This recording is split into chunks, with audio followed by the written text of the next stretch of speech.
territoire. Je sors un petit peu, je suis plus spécialiste de l'Afrique du Nord, de l'Algérie en particulier, que de l'Afrique noire. Évidemment, de ce point de vue, Marc Michel ou d'autres sont plus qualifiés que moi. Mais j'ai été frappé en lisant une enquête qui est diligentée par le gouverneur général de l'Algérie en 1919 pour savoir quel est l'état d'esprit des Algériens qui sont allés en France, soit pour travailler, soit comme combattants. Et les administrateurs, donc les fonctionnaires des communes mixtes, envoient des dizaines de rapports pour expliquer cette mentalité. Et qu'est-ce qu'ils disent? Ils disent premièrement que ces soldats ou ces travailleurs sont revenus en Algérie avec le sentiment qu'ils avaient croisé d'autres Français que ceux qu'ils croisaient en Algérie même. Ils avaient été traités avec un sentiment d'égalité et de respect. Il soulignait par exemple qu'on les vouvoyait, alors qu'en Algérie, le tutoiement était pratiquement de règle. Les soldats ont été également surpris, heureusement agréablement, par le fait qu'il y avait une égalité dans les combats, dans les blessures, dans les soins.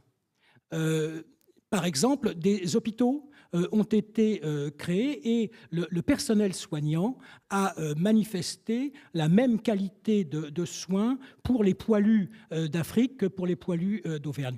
Donc il y avait ce sentiment, au fond, d'une France qui n'est pas exactement la même quand elle est en métropole que quand elle est dans les colonies. La deuxième remarque, c'est que ces soldats ou ces travailleurs ont côtoyé en France des ouvriers, des paysans qui avaient une culture politique républicaine. Et cette culture politique républicaine, et dans les usines, c'était le syndicalisme, la CGT, qui a continué d'exister, c'était les socialistes également, ou d'autres organisations. Eh bien, au fond, ce côtoiement avec le mouvement ouvrier ou républicain a eu des effets aussi extrêmement formateurs. Et c'est ainsi que les mêmes administrateurs qui disent, au fond, ils sont revenus heureux, en tout cas satisfaits de la France qu'ils ont connue en métropole, ils sont revenus aussi avec une conscience politique. La France, la guerre de 14 a accéléré la prise de conscience politique de la sujétion que ces populations vivaient dans leurs colonies. Et ce n'est pas par hasard si, au fond, tous les grands mouvements nationalistes ou les grands mouvements pour l'assimilation sont nés en métropole ou ont été activés par des soldats ou des travailleurs qui ont eu cette expérience métropolitaine. Et de ce point de vue, donc, je pense qu'il faut garder ces deux éléments en tête. C'est la complexité de la situation coloniale, c'est son ambiguïté, c'est à la fois évidemment une domination, c'est aussi des ferments de libération. Et on le voit jusqu'au bout. Quand Haït Ahmed, à la fin de la guerre d'Algérie, dit « c'est dans l'expérience de la République française que nous avons appris à devenir des militants nationalistes ». Et de ce point de vue, je crois que c'est pas la vertu, mais la conséquence de la colonisation, c'est d'avoir, au fond, développé cette idée que les hommes doivent être libres et égaux en droit partout dans le monde et qu'effectivement, de ce point de vue, il y avait une distorsion entre la situation coloniale et les principes de la République.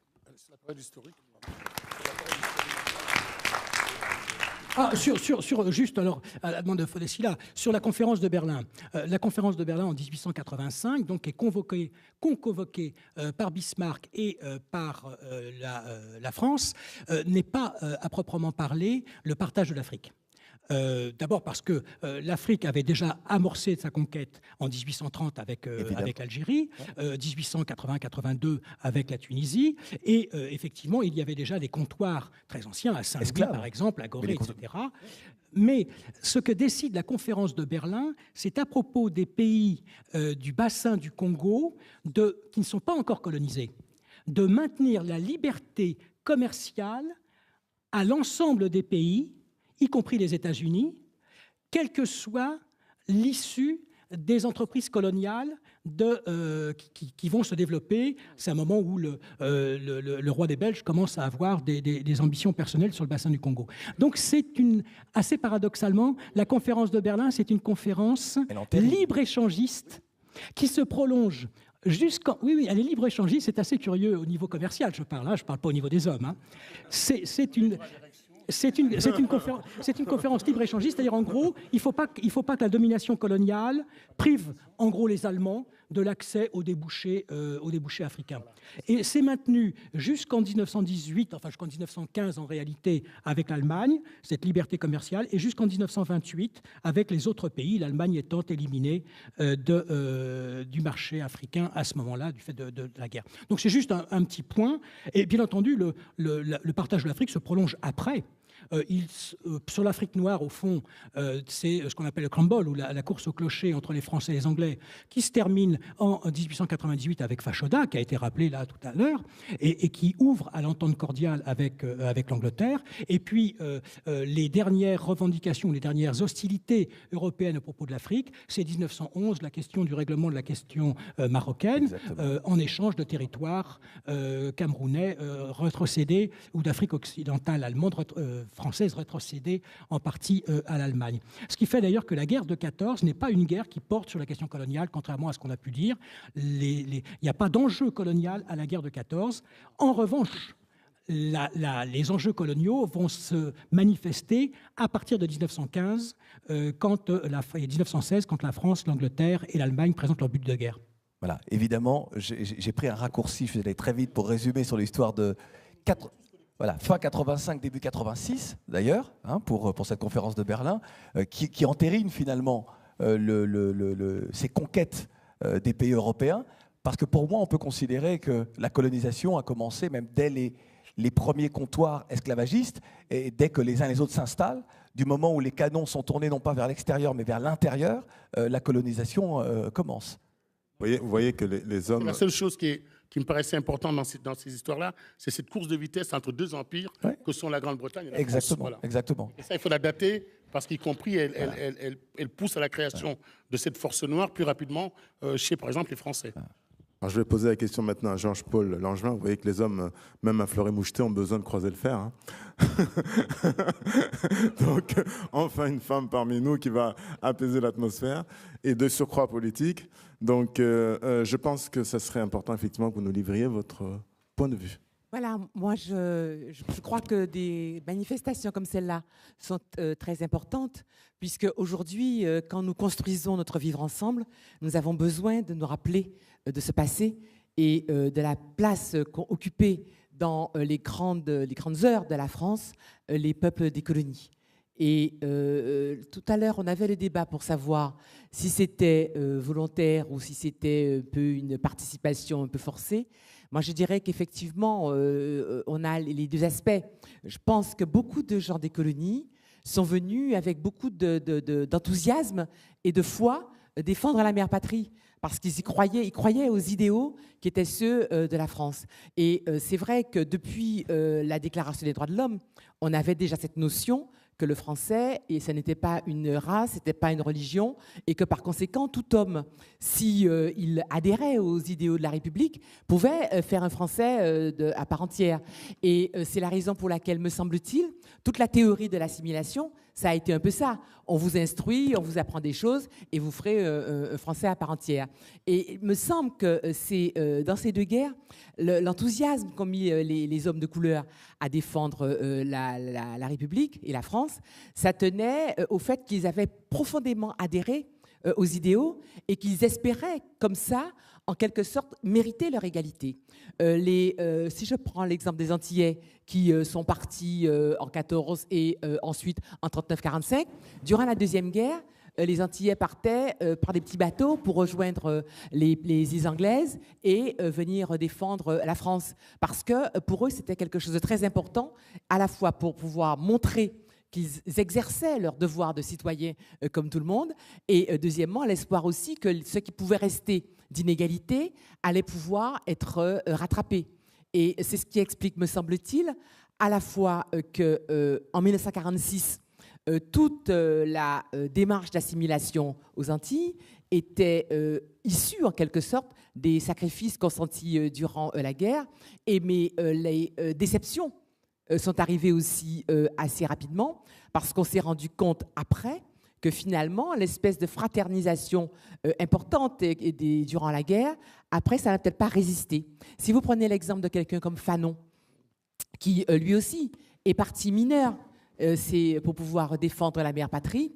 Alors déjà, quand il était là-bas, il se disait, mais au fond, je ne comprends pas, nous, on est venus parce qu'on se sent français.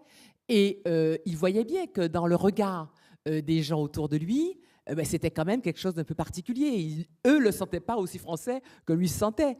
Et ensuite, quand il est venu étudier à Lyon après la guerre, eh bien là, il est un peu tombé de haut en se disant, mais finalement, malgré tout ce qu'on a vécu ensemble, malgré la fraternité des combats, les préjugés à l'encontre des hommes des colonies sont demeurés extrêmement vivaces.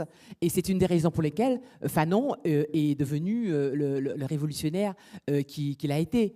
Mais je pense que surtout, ce qu'il faut dire, et ce que je voulais signaler, c'est que quelqu'un comme le général de Gaulle, qui, comme il a été rappelé, finalement a eu comme première base territoriale un pays d'Afrique et le ralliement d'un homme de l'outre-mer qui était Félix Éboué, je crois que le général de Gaulle a été très conscient du rôle des colonies et des hommes des colonies dans le sauvetage, en quelque sorte, de la France.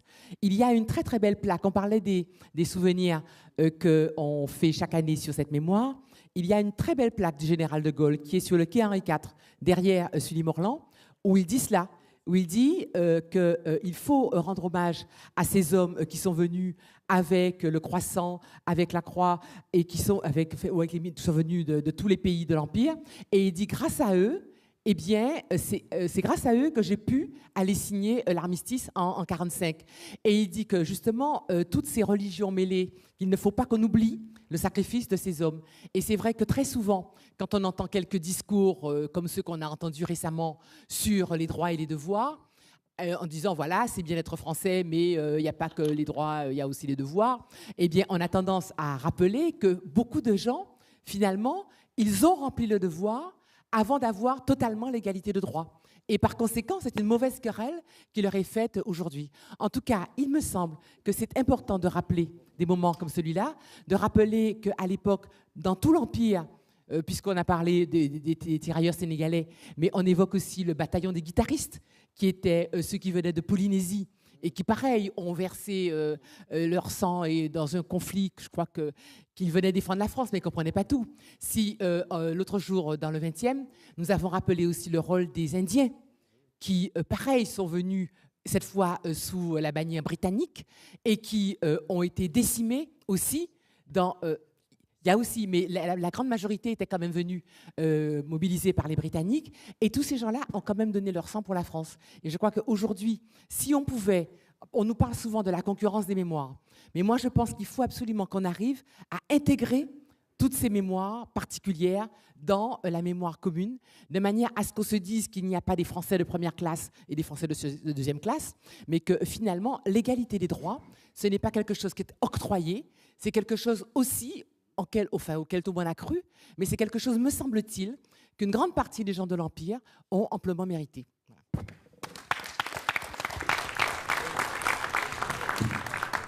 Il faut qu'on pense à un temps imparti pour la salle, évidemment. J'aimerais, avant de passer la parole à la salle, poser la question à Princesse Intermat. Qu'est-ce qui a guidé cette énergie que vous avez mise dans cette association et cette volonté de mettre le tirailleur sénégalais à l'honneur? C'est la même question qu'un journaliste de France Télévisions m'a posée. L'énergie, c'est vous. Hein. Et merci. Et j'aimerais dire un merci particulier à Madame Paul Langevin. Je ne sais pas si vous vous rappelez, mais notre premier colloque qu'on a fait à l'Assemblée nationale, vous étiez là. Et merci aux hommes politiques qui sont ici, aux hommes et aux femmes politiques, et c'est toujours les mêmes.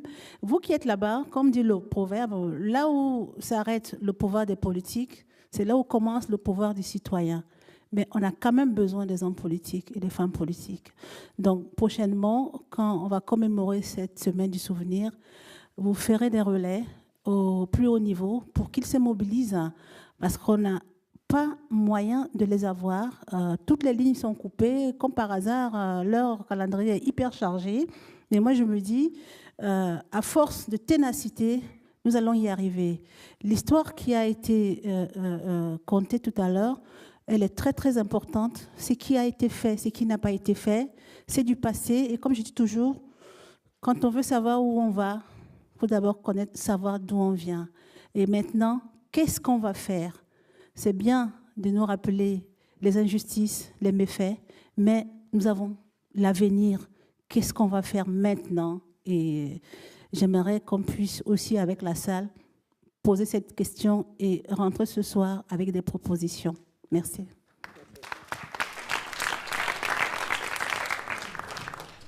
Un micro est disponible pour la salle. Il vous suffit maintenant de vous manifester. Voilà, je vois une main qui se lève, la première. Courageux sont toujours rares au début, mais là, ils sont nombreux.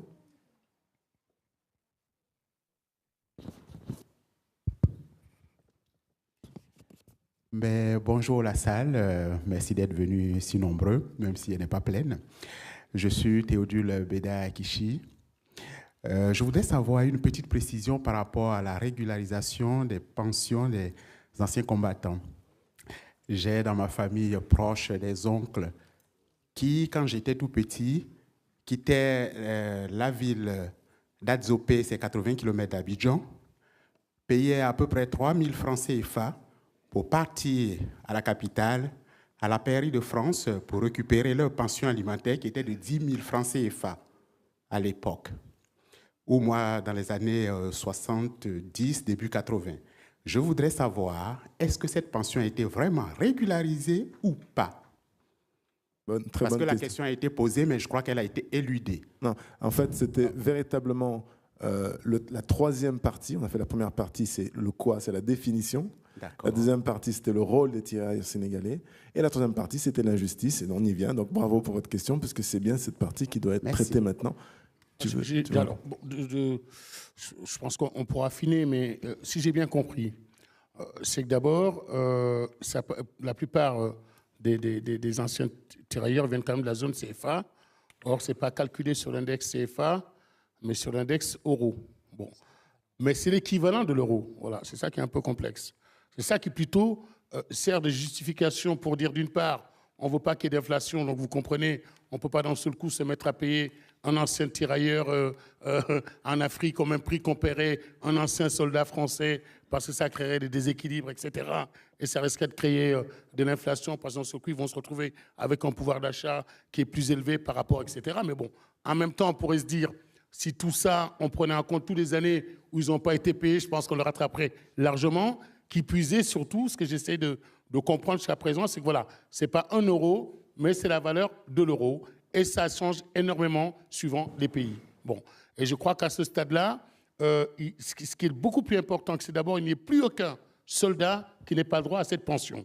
Parce qu'il y a encore des gens qu'on retrouve dans des villages au Tchad, à la frontière Mali-Sénégal, et qui se demandent encore comment il faut faire pour faire les démarches. Ça me paraît être la première chose.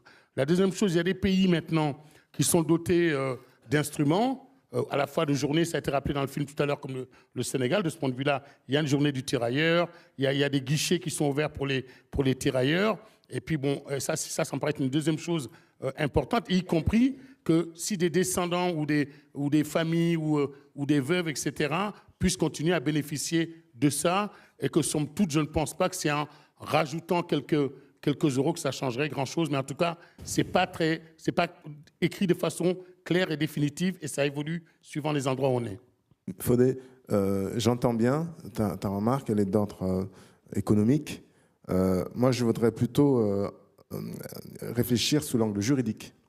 Ce qui était proposé, c'était en versant le même sang, vous bénéficierez des mêmes droits. Alors là, je me tourne dans le politique. Sans vouloir le changer, mais qu'est-ce que tu en penses? Non, mais très clairement, Fodé l'explique, il est important de l'expliquer aussi de cette façon-là.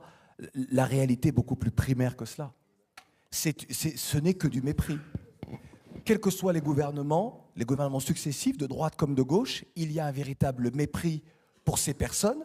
N'oublions jamais quand même qu'à la Libération, lorsque Leclerc arrive, lui, pour libérer son pays, avec justement ces bataillons dits étrangers, en tout cas qui n'ont pas la même couleur de peau que lui, il reste à la porte d'Orléans. Ils restent aux portes de Paris. Ils n'entrent pas, ils ne défilent pas, ils ne sont pas avec... Lorsqu'on voit les images de la victoire, on ne voit pas ceux qui ont débarqué en Provence, ceux qui ont fait les campagnes d'Italie, ou qui... On ne les voit pas. Sur les Champs-Élysées ? Oh non, écoutez... Non, tout le monde sait que cet épisode-là de Leclerc... D'accord. Oui. Je crois que c'est la seule qui a la parole. Il faut couper court. Oui. Il y a quelqu'un qui veut parler dans la salle. Oui. Non, mais, Question dans la salle. juste une chose. Juste pour terminer... On nous a posé une question. Oui. Moi, j'ai répondu à la question. Voilà. C'est tout. Je n'ai pas apporté de jugement sur ce que je pensais. Oui. Bon. Non, mais je pense que Fodé, c'est important de dire que si cette solde... Oui, non, mais c'est important que l'on dise ce que l'on pense. Parce que finalement, ce qui est important pour nous, c'est que les choses bougent. Et lorsque nous sommes en position de pouvoir faire bouger les choses, c'est de mettre des mots précis, des mots honnêtes sur les situations. La situation, c'est forcément une situation de mépris. On ne peut pas expliquer, et je sais que les militaires ici présents ne peuvent certainement, eux, pas expliquer et comprendre que leur frère d'armes n'est pas la même solde, n'est pas la même reconnaissance. Et donc, il y a quelque part une forme de mépris. On peut dire qu'il y a un problème juridique, qu'il y a un problème de réévaluation parce que ceci, cela. Il y a un problème qui, pour moi, en tout cas, naît du mépris. Bon, alors la question est posée. On va essayer d'y répondre avec hauteur de vue. Désolé d'être polémique, Même si effectivement elle attire forcément une forme de contestation forte. On est d'accord. Vous vouliez poser une question, monsieur ? Non, c'est moi qui avais le micro. Non, madame est en haut. Oui, c'était moi avant. Je suis désolée. Je me présente, Mireille Saki, ambassadrice de la paix universelle. Je suis un peu dessus par rapport à... Je suis contente d'avoir une bonne brochette de personnalités. J'aurais préféré qu'on ait aussi un ministre qui soit apte à répondre aux attentes du sujet du jour, qui est la commémoration des tirailleurs africains. Parce que les gens n'ont pas la vie éternelle. Pendant qu'on est en train de faire des tracasseries, ils ont gelé pendant 40 ans les droits de nos pauvres tirailleurs, nos braves tirailleurs. Ils ont été gelés pendant 40 ans, plus de 40 ans. On ne sait pas pourquoi.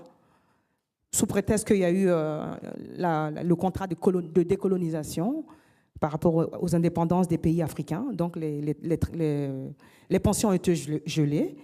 Et je suis triste que cette France aille vraiment à pas d'escargot. Je pèse même mes mots quand je dis ça. Les gouvernements se suivent, les sujets se suivent et les projets se suivent aussi, malheureusement, pour nos braves tirailleurs. Et ils n'ont pas la vie éternelle. Pendant qu'on est en train de tergiverser, ainsi de suite, les gens, ils meurent toutes les secondes. Ils ont été mutilés, ils ont été mentis. La France leur a menti. On leur a dit, venez nous défendre, on est tous des frères et sœurs.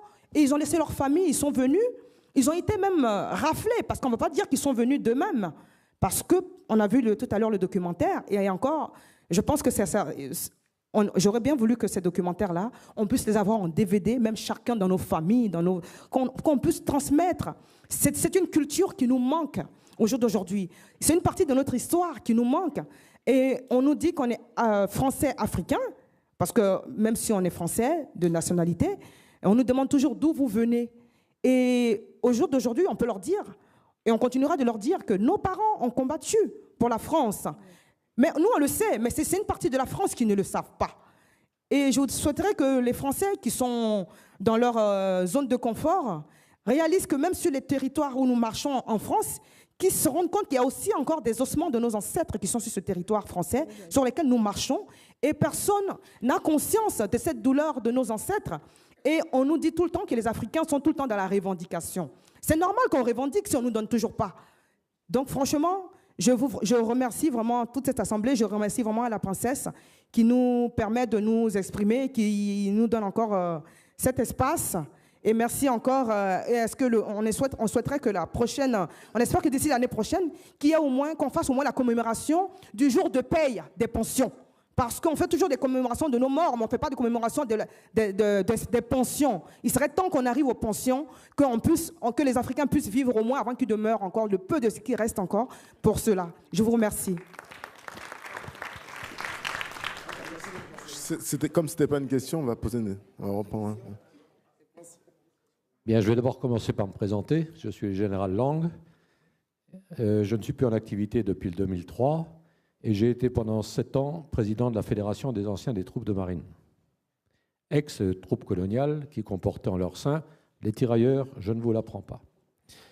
Alors, je suis un peu déçu par ce débat parce que, premièrement, vous tombez, pour la plupart d'entre vous, pas tous, dans ce que M. Sylla a appelé l'anachronisme. Vous jugez avec des lunettes de 2011 des faits qui se sont passés il y a plus d'1 siècle et avec des critères d'évolution de la situation que vous ne prenez pas en compte. Je vais prendre un exemple. Vous parlez de ces malheureux tirailleurs qu'on a été arrachés à leurs terres. Vous croyez que le paysan de Haute-Savoie, des Hautes-Pyrénées, que les gendarmes sont venus chercher pour aller se battre, n'avaient pas le même sort que les camarades africains qu'on est venus arracher à leurs terres? Vous ne croyez pas ça? Bon, eh bien alors, ne stigmatisons pas les uns et ne faisons pas des victimes des autres. Sauf que certains étaient colonisés et d'autres non. Pardon? C'est pas la version. Quelle version? Bon, je continue. On parle beaucoup de pensions. Ce conseil des Mariannes existe depuis 2005, parfait, j'en suis ravi, ils font du bon boulot, mais bien avant les Mariannes, on n'a pas attendu pour faire ça. Je suis président